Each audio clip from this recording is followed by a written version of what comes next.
Mga kapatid, picture this. Marami sa atin, palagi tayo nakatingin, looking at our problems, our miseries, mga concerns natin. Alam po nyo, if this is the water level, marami sa atin, we are below water. Your nose is below water. Ang hirap huminga kasi palagi kang nakatingin dyan eh. What does the Lord tell you? Don't forget the up look. Once you look up, your nose is above water. You can breathe.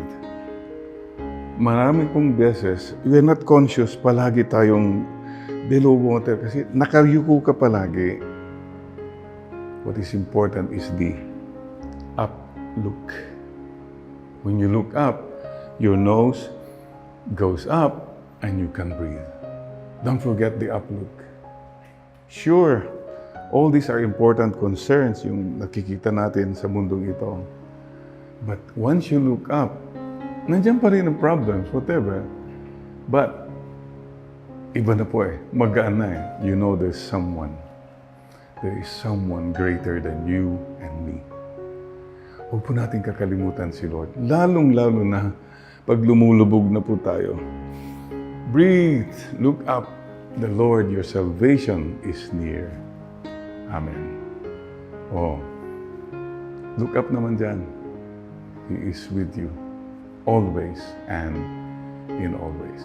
And the other thing is, marami po sa atin, bakit palagi nakayukong ulo? Nako, nakatingin sa gadget. Gadget ka ng gadget. Pwede ba? Tumingin ka sa taas. Your world is not that gadget. The world is around you. The world is a real world. And the real world, God is so present there.